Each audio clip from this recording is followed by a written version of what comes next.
And we're continuing with the 13th chapter of David Copperfield.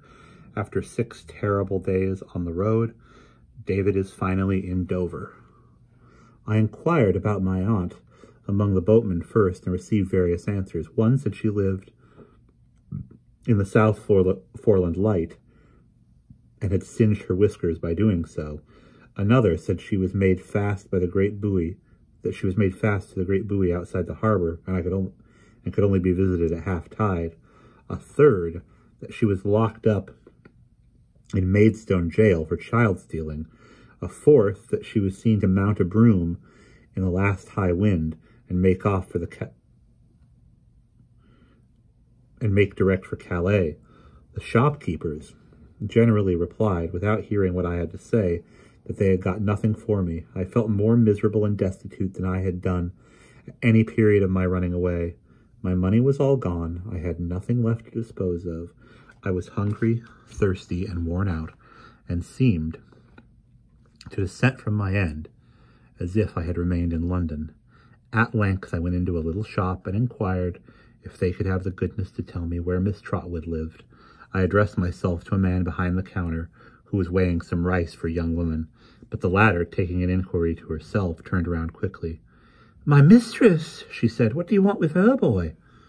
I replied, "to speak to her, if you please." "To beg of her, you mean?" retorted the damsel. "No," I said, "indeed." But suddenly remembering that in truth I came for no other purpose, I held my peace in confusion and felt my face burn. My aunt's handmaid, as I supposed she was from what she had said, put rice in her little basket and walked out of the shop, telling me that I could follow her if I wanted to know where Miss Trotwood lived. We soon came to a very neat little cottage with cheerful bow windows in front of it, a small square gravelled court or garden, full of flowers carefully tended and smelling deliciously. "This is Miss Trotwood," said the young woman. "Now you know that's all I have got to say." With which words she hurried into the house, as if to shake off the responsibility of my appearance, and left me standing at the garden gate, looking disconsolately over the top of it toward the parlor window. My shoes were by this time in a woeful condition. The soles had shed themselves bit by bit, and the upper leathers had broken and burst until the very shape and form of shoes had departed from them. My hat, which had served me as a nightcap too, was so crushed and bent that no old battered handless saucepan on a dunghill need have been ashamed to vie with it. My shirt and trousers, stained with heat, dew, grass, and the Kentish soil on which I had slept, and torn besides, might have frightened the birds from my aunt's garden. As I stood at the gate, my hair had known no comb or brush since I left London. My face, neck, and hands were unaccustomed exposure to the air and sun, were burnt to a beery brown. From head to foot I was powdered almost white with chalk and dust, as if I had come out of a lime kiln. In this plight, and with a strong consciousness of it, I waited to introduce myself to and make my first impression on my formidable aunt. The unbroken stillness of the parlor window, leading me to infer, after a while, that she was not there, I lifted my eyes to the window above it, where I saw a florid, pleasant-looking gentleman with a grey head, who shut one eye in a grotesque manner, nodded his head at me several times, shook it at me as often, laughed, and went away. I had been discomposed enough before, but I was so much more discomposed by this unexpected behavior that I was on the point of slinking off, to think how I had best proceed, when there came out of the house a lady with her handkerchief tied over her cap, and a pair of gardening gloves on her hands, wearing a gardening pocket like a tollman's apron, and carrying a great knife. I knew her immediately to be Miss Betsy. "Go away," said Miss Betsy, shaking her head, and making a distant chop in the air with her knife. "Go along, no boys here." I watched her with my heart at my lips as she marched to a corner of her garden and stooped to dig up some little root there.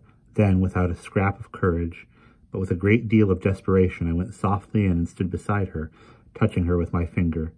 "If you please, ma'am," I began. She started and looked up. "If you please, aunt." "Eh!" exclaimed Miss Betsy in a tone of amazement I have never heard approached. "If you please, Aunt, I am your nephew."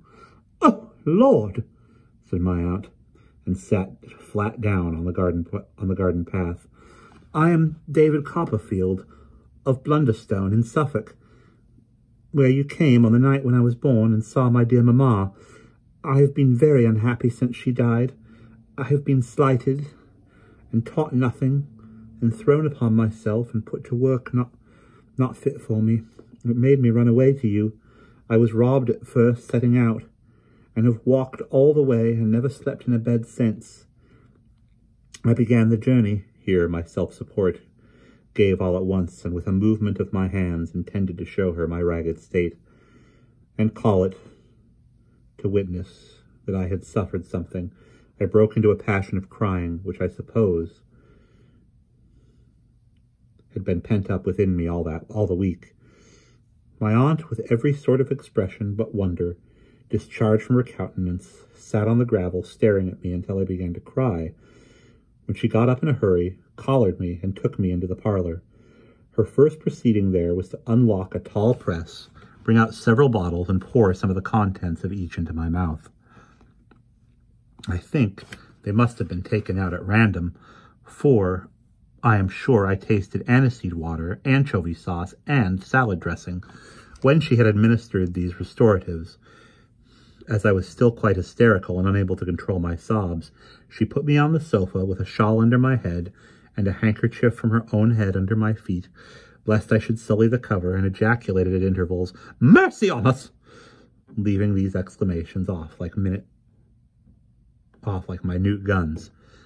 After a time, she rang the bell. "Janet," said my aunt, when her servant came in, Go upstairs, give my compliments to Mr. Dick, and say I wish to speak to him." Janet looked a little surprised to see me lying stiffly on the sofa. I was afraid to move, lest it should be displeasing to my aunt, but went on her errand. My aunt, with her hands behind her, walked up and down the room until the gentleman who had squinted at me from the upper window came in laughing.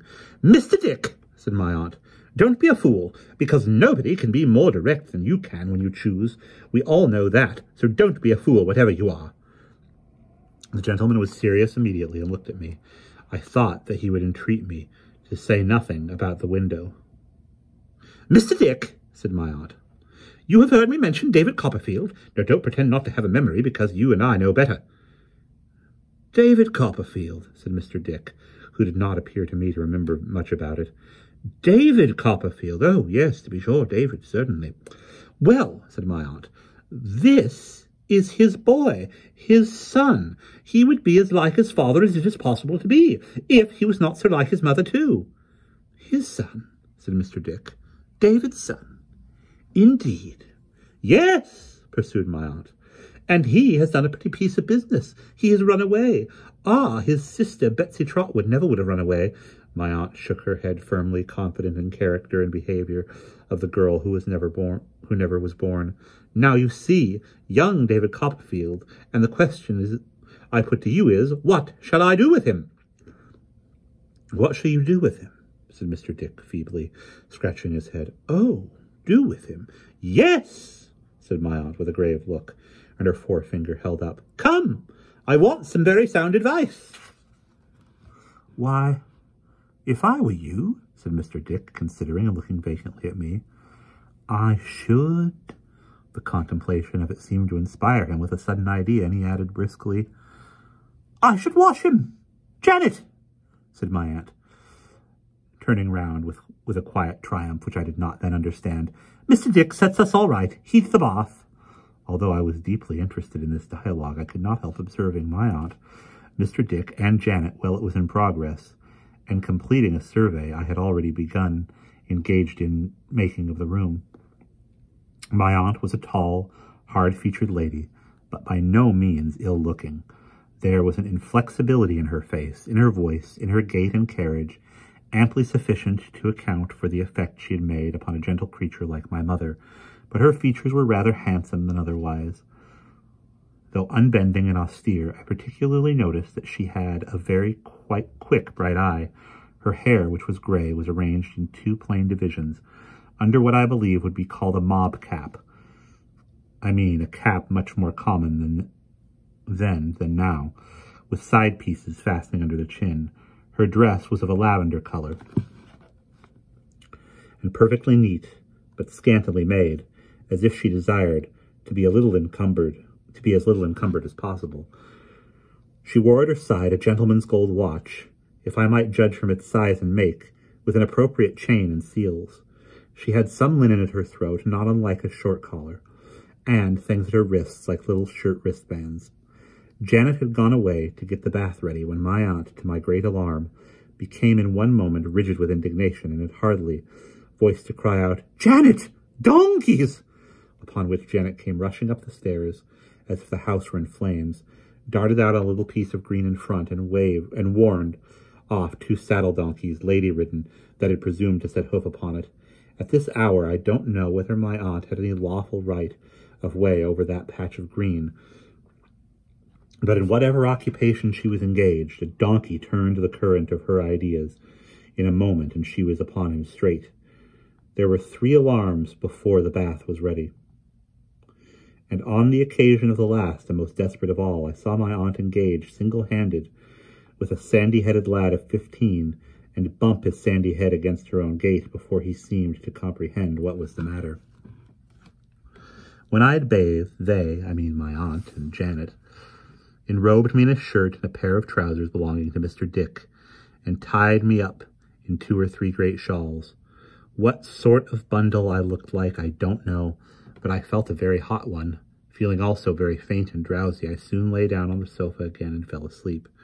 After tea, we sat at the window, on the lookout, as I imagined, from my aunt's sharp expression of face, for more invaders until dusk, when Janet set candles and a backgammon board on the table and pulled down the blinds. "Now, Mr. Dick," said my aunt, with her grave look and her forefinger up as before, "I am going to ask you another question. Look at this child." "David's son," said Mr. Dick, with an attentive, puzzled face. "Exactly so," returned my aunt. "What would you do with him now?" "Do with David's son," said Mr. Dick. "Aye," replied my aunt, "with David's son." "Oh," said Mr. Dick, "yes, do with. I should put him to bed." "Janet!" cried my aunt, with the same complacent triumph that I had remarked before. "Mr. Dick sets us all right. If the bed is ready, we'll take him up to it." Janet reporting it to be quite ready. I was taken up to it, kindly, but in some sort like a prisoner, my aunt going in front, Janet bringing up the rear.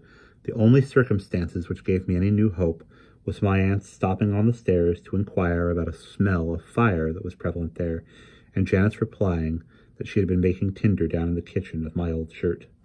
And that is the end of chapter 13.